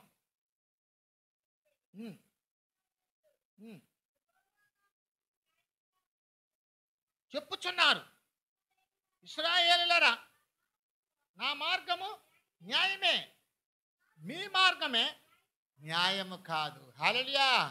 హల్లెలూయా. చూడండి, దేవునితో వాళ్ళ దేవునితో మాట్లాడుతున్నారు. ఏమంటారంట వాళ్ళ, మేము నడవము అంటున్నారు, నీ మార్గం సరిలేదు అంటున్నారు. అలాంటి వాళ్ళు ఇప్పుడు కూడా ఉన్నారు. ఎవడు పోతాడు చర్చికే? ఎప్పుడు చూసినా చర్చి. ఆ పాస్టర్కి ఏం పని లేదో, మనకేమన్నా పని లేదా? తెల్లవారితో పెట్టినారు, మంచి 1 గంట మధ్యలో పెట్టుకుంటాడు ప్రసంగం. ఇక్కడ ఆవురు అంటే ఆవురు అంటేనే ఈ వాక్యం మదిలో పడుతుంది. మెత్తగా అప్పుడు కూడా నిద్రపోతున్నారు. హల్లెలూయా. కొంతమంది వాళ్ళ అట్లా అంటున్నారు. ఏమంటే మెత్తగా కడుపులో వాళ్ళకి ఫుల్గా మెక్కేసి వచ్చినట్టున్నది. ఇడ్లీలు దోశ ఉంటారు. నన్ను అడిగితే ఇడ్లీలు తిట్టేదే అంటారు. ఇంకా నూనె వేసుకొని దోశ కాల్చుకొని తిన్నామనుకో, ఇంకంత అరగదు కూడా అరగదంట. హల్లెలూయా. పెంతెకోస్తు చర్చిలో వేస్తే 3 గంటలకు కొట్టుకుంటారు వాళ్ళు. 3 గంటలు లేచిపోయేదానికే లేదు. 3 గంటల హల్లెలూయా, స్తోత్రం స్తోత్రం స్తోత్రం. వాళ్ళ ఆత్మీయంగా వాళ్ళ జీవితం, వాళ్ళ యొక్క వర్షిప్లో ఉండిపోతుంటారు. లేదు కదా, ఏదో కొంచెం టైం తగ్గించి పెట్టుకున్నాం, బాగా ఆస్వాదిద్దాం, దేవుని మార్గంలో నడుద్దాం. మనం చూడవస్తున్నాం ప్రియులారా, దేవుని మార్గము తెలుసుకోవాలన్న అభిలాషని దావీదుకి అలాంటి ఆశ. దావీదు అందుకే దేవుని హృదయానుసారుడైన మనిషిగా సాక్ష్యం పొందాడు. నువ్వు అలాంటి జీవితం కలిగి నువ్వు ఎప్పుడూ దేవుని మార్గాలు తెలుసుకోవాలి. క్రొత్తగా ఉంటాయి. తెలుసుకున్న మార్గాలు కాకుండా మళ్ళా బైబిల్ వాక్యం చదివినావనుకో, మళ్ళా వాక్యం విన్నావనుకో, రేపు వారం వచ్చి ఇంకొక వాక్యం వింటావు. అప్పుడు ఒక దేవుడు కొత్త మార్గంలో నడవడానికి నేర్పిస్తాడు. నీ మార్గములను నువ్వు వెళ్ళడానికి ఆయన బోధిస్తాడు. నీకు బోధించి నిన్ను చక్కగా నడిపిస్తాడు. హల్లెలూయా, హల్లెలూయా. దేవుని ఆత్మ సర్వసత్యములోనికి మనల్ని నడిపిస్తుందంట. సర్వసత్యమే మన మార్గం. ఆ మార్గాన్ని దేవుడే మనకు బోధిస్తాడు. ఆ బోధనను తెలుసుకోవడానికి ఆశ కలిగి ఉండాలి, అభిలాష కలిగి ఉండాలి. అలాంటి వ్యక్తులే దేవునికి మరి హృదయానుసారమైన వ్యక్తులుగా మరి ఉండగలుగుతారని వాక్యం మనకు చెప్పబోతుంది. వెళ్దాం, 4వదిగా చూద్దాం ప్రియులారా. 5వ వచనం 25:5. ఎస్ఏ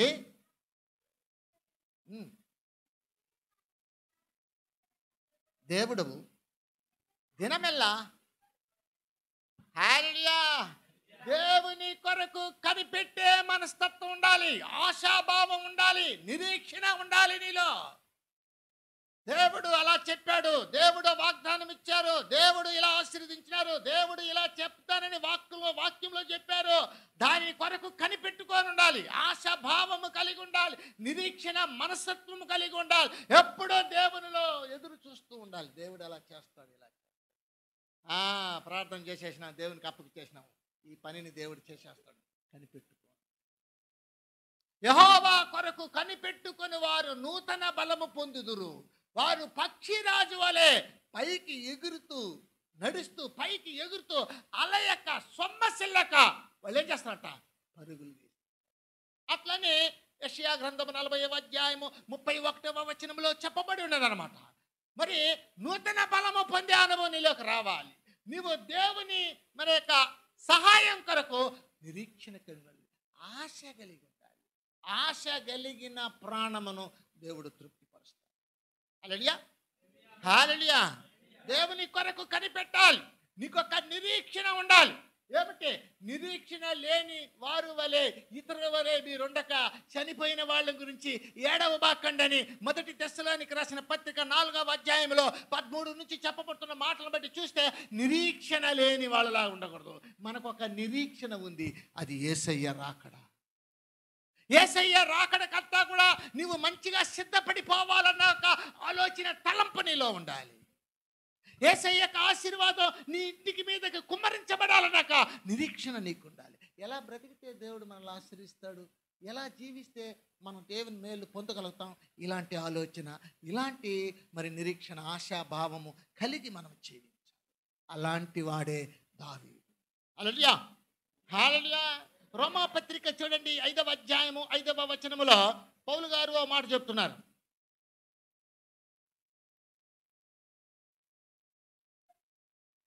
ఎందుకనగా సిగ్గుపరచదు, పరిశుద్ధాత్మ ద్వారా ప్రేమ. హల్లెలూయా. ఈ నిరీక్షణ నిన్ను సిగ్గుపరచదు. పరిశుద్ధాత్ముడు నీకు సహాయం చేసేదానికి రెడీగా ఉన్నాడు. నువ్వు నిరీక్షణ జీవితం కలిగి ఉండాలి, ఆశాభావం ఉండాలి, ఆశతో ఎదురు చూచే అనుభవం ఉండాలి. నిరీక్షణ ఎప్పుడు? వస్తానని చెప్పినోడు రాకుండా మానబోడు అని వస్తాడు. ఆ పాటనే మీరు ఇటు చెప్పుకోండి. ఇస్తానని చెప్పినోడు ఈకుండా మానబోడు అని కూడా చెప్తాడు. హల్లెలూయా.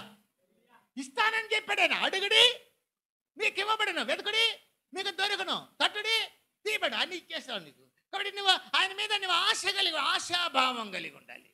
ఎదురు నీ బంధువులు ఎవరైనా వస్తామన్నారు అనుకోండి, ఎదురు చూసుకుంటారు. ఏందో ఇంత అయిపోయింది టైం, ఇంకా రాలేదే, ఇంకా రాలేదే, ఇంకా రాలేదే, ఇంకా రాలేదే. వాళ్ళు ఏం రాలే, 2 బ్యాగులు తెస్తారు, దాంట్లో 4 ఆపిలి పండ్లు, అరటి పండ్లు అవి ఉంటాయి. అంతే. యేసయ్య వచ్చినారంటే సర్రములుగా నీకు దీవెనలు తెస్తాడు. నీ ఇంటి నిండా సమాధానం, నీ ఇంటిలో రక్షణ, నీ ఇంటిలో ఆత్మీయ అనుభవాలు అన్నీ కూడా నీకు ఇస్తాడు. ఎవరికన్నా ఫోన్ చేస్తాడు, వందనాలమ్మా అన్నారు. వందనాలు సార్. ఇంటికాడ ఉన్నారా అన్నా అనుకో, అమ్మ ఈయన వచ్చేస్తాడేమో. ఇంటికాడ ఉన్నారా అంటే ఈయన వచ్చేస్తాడేమో. ఇంక ఈయన వచ్చేస్తే ఇప్పుడే మనకు ఏం లేదా, అది ఇది లేదు. ఏం చేసేది, పాస్టర్ గారు వచ్చినారంటే ఎడచేతినంటే ఫుల్ బిజీలో ఉన్నాను పాస్టర్ అయ్యా అని వస్తారు. అంటే దాని అర్థం ఏందా, రావాకయ్యా అని అర్థం. యేసయ్య అన్నాడు, మీరు ఇల్లు ఎత్తుక్కొని పొండి, ఎవరు మిమ్మల్ని స్వీకరిస్తారో వాళ్ళకి సమాధానం ఉంటుంది, ఎవరు స్వీకరించారో వచ్చేయండి అంటే నా కాలు వెనక్కి వచ్చేస్తుంది. అంతే, నా యొక్క మాట ఏమవుతుంటే ఓకే అంతే.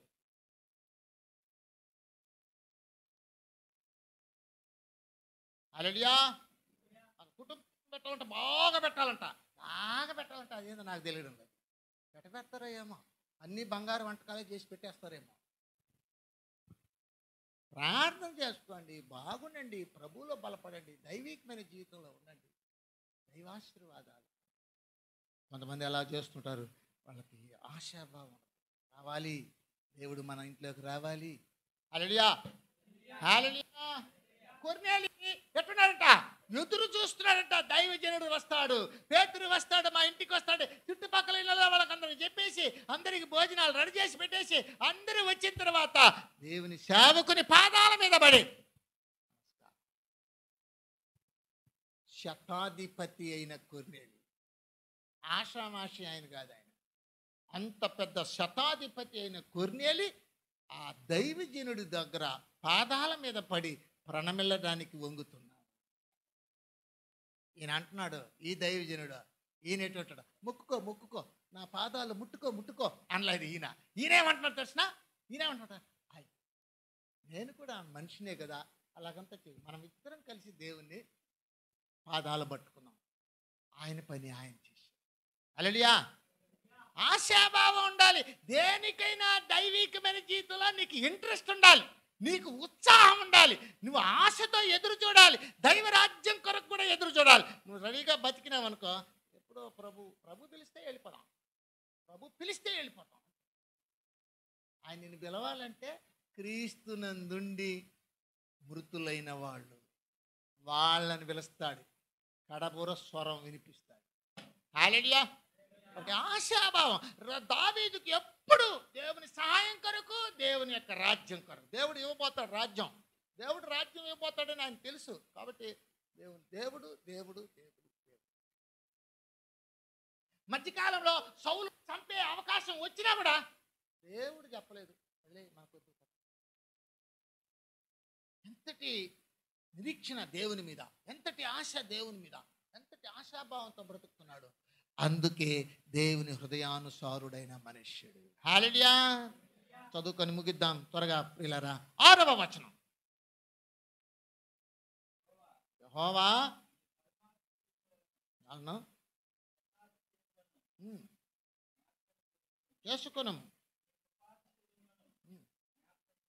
చేసుకొనుము అవి గదా,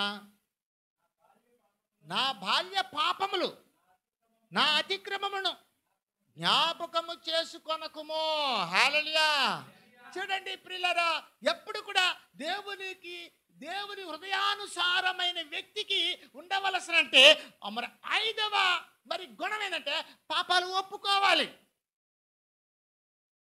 పాపాలు ఒప్పుకోవడంలో చాలా మంది పాపపు ఒప్పుకోలు ప్రార్థన లేదు, సంఘంలో ఒప్పుకోరు పాపాలు, ఎదుటి వారి దగ్గర ఒప్పుకోరు పాపాలు, దేవుని దగ్గర ఒప్పుకోరు పాపాలు, సేవకుల దగ్గర ఒప్పుకోరు పాపాలు. యాకోబు చెప్తున్నాడు, మీ పాపములు ఒకరితో ఒకరు ఒప్పుకొనడి, చెప్పుకొనడి అన్నాడు. దేవుని దగ్గర మీ పాపాలు ఒప్పుకొనడి అంటున్నాడు. సేవకుల దగ్గరికి వెళ్ళి పాపాలు ఒప్పుకోలు ప్రార్థన, మా కొరకు నేను ఇలా జరిగిపోయింది, నా కొరకు మీరు కూడా ప్రార్థన చేయండి, నేను చేస్తున్నాను మీరు కూడా చేయండి. ఒప్పుకోవడం లేదు పాపాలు. సంఘంలో ఓ సాక్ష్యం, నేను ఇలా బ్రతికినాను, నేను అట్లా చేశాను, ఇప్పుడు నేను ఇలా బ్రతుకుతున్నాను. అందరూ అనేది ఒకటంట, నాకు తెలిసి నేనేం పాపం చేయలేదు. హల్లెలూయా. ఎంత సమ్మగా, ఎంత చక్కగా వాళ్ళని నీతిమంతులు మనం కాలేం కదా. యేసయ్య దగ్గర పాపాలు ఒప్పుకుంటే మనం కనికరం, అప్పుడు మనం నీతిమంతులం. దావీదు ఏమంటాడంటే, నా బాల్య పాపములను నా అతిక్రమములను నువ్వు జ్ఞాపకం చేసుకోవద్దు ప్రభువా, నేను పొరపాటు చేసినాను, అవన్నీ నువ్వు జ్ఞాపకం చేసుకుంటే నాకు దండన వస్తుంది, మన్నించే ప్రభు. హల్లెలూయా. మనం మన పాపాలు చిట్టా చెప్పము, పక్కన వాళ్ళదే చెప్తుంటాం. వాళ్ళు ఇట్ట చేసినారు, వీళ్ళు ఇట్ట చేసినారు, వీళ్ళు అట్ట చేసినారు, వాళ్ళు అట్ట చేసినారు, అట్ట చేసినారు. క్షమించి వదిలాడు భార్య. ఆ గబ్బు మనకెందుకు? నీ హృదయంలోంచి తుడిసే, ఫ్రెష్గా ఉండు, ఫ్రెష్గా బ్రతుకో, సమాధానంగా బ్రతుకో. దానికి మించిన ఆరోగ్యం, దానికి మించిన ఆశీర్వాదం, దానికి మించిన ఆయుష్ మరొకట్లేదు.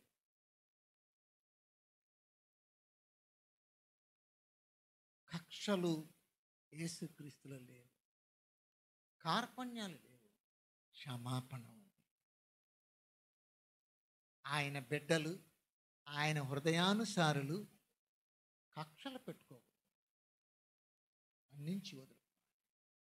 మన పాపాలే దాచిపెట్టుకుని ఇతర పాపాలు ఎత్తి ఎత్తి చెప్పితే ఆకాశం నుంచి చూస్తున్న ప్రభువు మనల్ని నీతిమంతుల లెక్కలో తోస్తాడా? అది కూడా ఆలోచన చేయకుండా ఈ మానవ జీవితం ఏమి ఉపయోగకరం? అంత మాత్రం జ్ఞానం కూడా లేకపోతే ఎందుకు ఈ చదువులు, ఎందుకు ఈ ఉద్యోగాలు, ఎందుకు ఈ యొక్క బ్రతుకు, ఎందుకు ఇటువంటి మంచి వయసు అయిపోయిన అనుభవం కలిగినట్టు జీవితం? ఆయన అంటున్నాడు, నా పాపాలు మన్నించే. 51:5 ముగిద్దాం.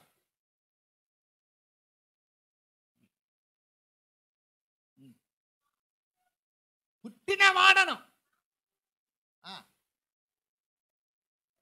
హల్లెలూయా. చూసారా ఎంత చక్కగా దేవుని దగ్గర పాపాలు ఒప్పుకుంటున్నాడైనా? దేవుని దగ్గర పాపాలు ఒప్పుకుంటున్నాడు. సంఘములో పాపం ఒప్పుకోని వాడే అననీయ సభ్యురా. సంఘములో పాపం దైవ జనుల దగ్గర పాపం ఒప్పుకోవడంలా, దేవుని ఎదుట పాపం ఒప్పుకోవడంలా.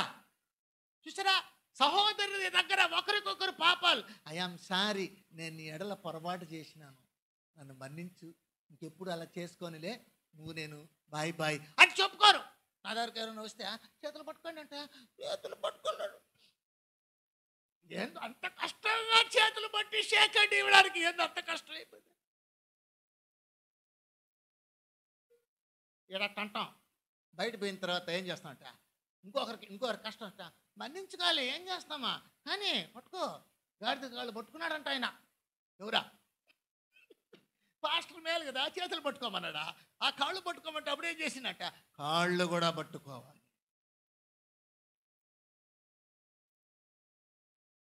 హల్లెలూయా. కొంతమంది సేవకులు తప్పులు పెట్టేస్తుంటారు, సేవకులు భార్యలను పాస్టర్లను బట్టి తప్పులు పెట్టేస్తుంటారు. వాళ్ళకి అందరికి నేను చెప్పింది, లోబడవా అని చెప్పిన. లోబడవా? వద్దా దీవెన, ఆశీర్వాదం వద్దా, పరలోకం వద్దా? నువ్వు ఇలాగే ఉండిపోతావా? పాపంలోనే ఉండి చచ్చిపో. అందుకేనా నువ్వు దేవుని సన్నిధికి లేదు, అందుకేనా నువ్వు నీకు సంఘము అజమాయిషి చేయడానిక, సంఘం ఆశీర్వాదం పొందుకోను. ఎక్కడ పెట్టారా? హల్లెలూయా. టీచర్లో ఒకడేం చేసినాడంట, ఎదుట అటు గిల్లేసినాడంట. వాడికి నొప్పి వచ్చేసి, మిస్ నన్ను గిల్లేసినాడు మిస్ అని చెప్పాను. లేరా పైకి ఎదురు లేపాయి అలా చేయవచ్చా? తప్పు కదా, సరే చెప్పు, సారీరా, అంతే. మళ్ళీ కలుసుకొని పోయి ఆడుకుంటాం. ఆ జీవితము నీకు ఉండాలి. యేసయ్య కోరేది అదే. యేసయ్య ఏం కోరుతున్నాడు? ఇలాంటి వారిదే దేవుని రాజ్యం, చిన్న పిల్లల లాంటిదే వారిదే దేవుని రాజ్యం. నువ్వు కసి కార్పణ్యం కడుపులో పెట్టుకుంటే అది పగిలిపోతుంది, మళ్ళీ మనం పోతాం. అది వద్దు. నీ హృదయము ఘోరంగా మారిపోతుంది, నీ హృదయము చాలా భయంకరంగా ఉంటుంది. దండించేది దానికి ఒక స్టేజ్ ఉంది, దానికి కొంతమందిని దేవుడు ఏర్పాటు చేసి ఉంటారు. టీచర్లనే దండించడానికి ఏర్పాటు చేసి ఉంటారు. నువ్వు దండించవు, అది న్యాయాధిపతుల దగ్గరకు రావాలి. ద్వితీయోపదేశకాండం బాగా చదివి చూశారంటే అందులో ఉంటుంది. కాబట్టి పాపాలు ఒప్పుకోవాలి. నాతో సహా దేవుని దగ్గర పాపాలు ఒప్పుకోకపోతే ప్రాయశ్చిత్తం లేదు, పరిహారం లేదు. పరిహార మార్గం యేసయ్య కలువరి సిలువలో మన పాపముల కొరకు కార్చిన రక్తం నీ విషయంలో వేస్ట్ అయిపోయింది. నీకు అంతటి గొప్ప మహనీయుడేంటి యేసయ్య రక్తం నీకు అందుబాటులోకి వచ్చినా అందుబాటులో ఉన్న దాన్ని కూడా ఉపయోగించుకోలేకపోతే మళ్ళీ ఎందుకు ఈ క్రైస్తవం? నీ వంక చూసుకో, మొదట నిన్ను గురించి నువ్వు చూసుకో, తర్వాత మళ్ళీ చూద్దాం ఇంకొకటి. నువ్వు తప్పించుకో, పాపాలలో బలి అయిపోబాకు. తప్పించుకునేదానికి మార్గం ఒక్కటే, క్షమాపణ. అందుకే దావీదు ఏమంటున్నా తెలిసిన, బెత్షెబాతో పొరపాటు చేసిన తర్వాత వచ్చి అంటున్నాడు, దేవా నా తల్లి గర్భంలో నేను పాపంతో పుట్టానయ్యా, నా అంతరంగంలో నువ్వు సత్యం కోరుతున్నావు తండ్రి, నన్ను క్షమించు. ఆయన అంటున్నాడు 10వ వచనం 51:10 చూడండి ఏం చెప్తున్నాడో. దేవా నా యందు శుద్ధ హృదయము కలుగజేయము, నా అంతరంగములో స్థిరమైన మనస్సును నూతనముగా పుట్టించు. హల్లెలూయా. పాపాలు ఒప్పుకునే వ్యక్తియే దేవుని హృదయానుసారుడైన వ్యక్తి. పాపాలు దాచిపెడితే కుమ్మరించే. ఇశ్రాయేలీలు ఏం చేసినారంట, సమూయేలు గ్రంథంలో చెప్పబడుతుంది, వాళ్ళు ఏం చేసినట్ట, నీళ్లు కుమ్మరించినట్టుగా తమ పాపాలన్నీ కూడా కుమ్మరించేసినారు. ఖాళీ చేసుకో, ప్రభువుని ఎక్కించుకో. నేటి దినం వరకు, ఈ దినం వరకు కూడా సరే, నువ్వు అలాంటి జీవితంతో ఉంటే నీకు ఒక అవకాశం దేవుడు ఇస్తున్నాడు. ఏంటంటే కుమ్మరించే, హ్యాపీగా ఆశీర్వాదాలతో ఇంటికి వెళ్ళచ్చు. నీకు అంతటి ఆధిక్యత ఉంది. ప్రభు నిన్ను అందుకే పిలిచాడు. ఏ స్థానంలో ఉన్నా దాన్ని ఉపయోగించుకోవాలి. 6వదిగా చూచి ముగిద్దాం. 8వ వచనం. యెహోవా ఉత్తముడును విన్నాడు కావున గూర్చి న్యాయ విధులను బట్టి ఆయన నడిపించును, నేర్పును. హల్లెలూయా. దేవుడు తన సత్యాలను తెలుపుతాడన్న ఆనందం ఆయనకి. దేవుడు దైవ సత్యములను మనకు తెలుపుతాడన్న ఆనందం, ఆ ఆనందంతో బ్రతకాలి. దేవుని మాటలు సత్యాలని ఆనందించాలి. హల్లెలూయా. హల్లెలూయా. ఆయన 1 కీర్తనలో చెప్పాడు, 2:3లో 1 కీర్తన 2:3లో చెప్పాడు. ఆయన ఏమన్నాడు, దివారాత్రములు చూడండి దేవుని ధర్మశాస్త్రమునందు ఆనందించుచు దానిని ధ్యానించువాడు ధన్యుడు. అతడు నీటి కాలువల ఓరన నాటబడినదై ఆకువాడక తన కాలమందు ఫలమిచ్చు చెట్టు వలె ఉండును, అతడు చేయనదంతయు సక్సెస్ అవును. హల్లెలూయా. అలా నీ జీవితం సక్సెస్ అవ్వాలంటే దేవుని సత్యాలను ఆయన తెలియపరుస్తాడన్న ఆనందం, దేవుని వాక్యంలో ఆనందాన్ని అనుభవించాలి. దేవుని సత్యాలతో నువ్వు ఆనందించాలి. అందుకే దేవుణ్ణి అడుగుతున్నాడు, నీ సత్యం నాకు తెలుపు ప్రభువా, నువ్వైతేనే నాకు కరెక్ట్గా నాకు నేర్పిస్తావు. నీకు ఆనందం ఉండాలి, నీకు ఆనందం ఉండాలి. దేవునిలో ఆనందం, దేవుని వాక్యంలో ఆనందం, ఆయన సంఘములో ఆనందం, ఆయన సహవాసంలో ఆనందం ఉండాలి. అలాంటి వ్యక్తి దేవుని కొరకు నిలబడతాడు. అతడే దేవుని హృదయానుసారమైన వ్యక్తి. పరిశుద్ధ గ్రంథంలో దావీదని చెప్పబడుతుంది. ఈ భూమి మీద నీవును అలా బ్రతకాలి. అందుకే నిన్ను సంఘంలోకి చేర్చుకున్నాడు ప్రభు. నువ్వు దీవించబడాలి, నువ్వు ఆశీర్వదించబడాలి, నువ్వు ఓడిపోకూడదు జీవితంలో, నువ్వు బలహీన పడకూడదు జీవితంలో, ఆత్మీయ జీవితంలో నువ్వు ముందుండాలి, అందరికన్నా ముందుండాలి, దావీదులాగా ముందుండాలి. దేవుడు నువ్వు ప్రార్థన చేసినప్పుడు వచ్చి చెప్పాలి, నీవు నాకు ప్రియమైనటి వ్యక్తి, నువ్వు అడిగింది నేను నీకు ఇస్తాను అని చెప్పాలి. అలా బ్రతకాలి. అలాంటి జీవితం ఈ 6 విషయాలలో దాగి ఉన్నది. వీటిని మీరు కొనసాగించండి, ప్రభు మీకు సహాయం చేస్తాడు. దేవుడు వాక్యాన్ని దీవించి ఆశీర్వదించి బలపరిచి కాపాడును గాక. ఆమెన్. పాట పాడుకుంటున్నాం.